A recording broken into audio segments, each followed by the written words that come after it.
Bu alametler görsettiği yüzyılın merkezi hükümetin Tibet Şinjan hizmetini ötküzüp elip mesul bolğanlığını görüptür.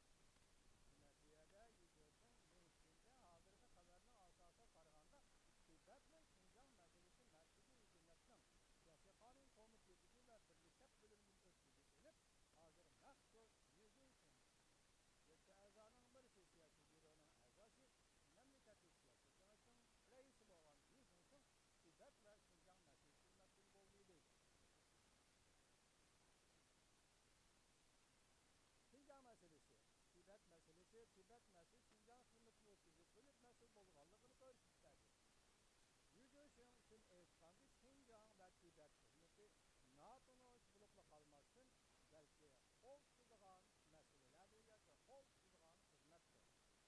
Yüzyılın siyasi kengaşın reis bulup sayınlıkçı aydın diyen Yüzyılın merkezi komitesi Şinjan hizmetice tekşürüp tespit kılıç grupsunun başlığı bulup tayinlendi. Demek bu nasıl tayinlendi, bakatım tayinlendi. Siyasi kengaşın reis bulupla aydın tayinlendi.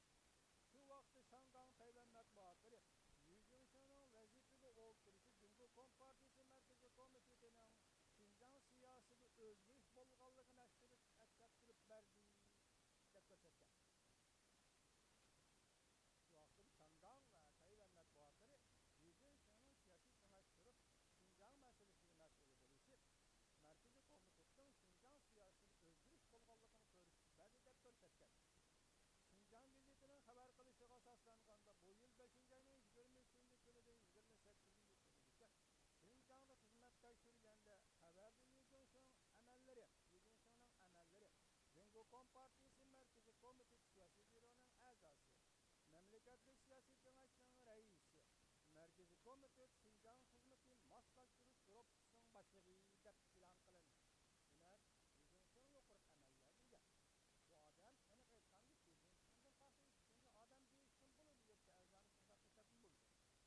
Yüzyılın emra bulup Şinjan hizmet tekşürüşü barğallah yine memleketlik siyasi kengaşının muavir reisi, memleketlik Milli İşler Komitesi'nin müdiri, merkezi hükümet Şinjan hizmetini maslahatçılık grupsi stanısının müdiri Wang Jingyi katarlıklar. Yüzyılın birli bu kadar Şinjan'a geldi. Bu kadar Cumhur matbuatları Yüzyılın canlı ilan ve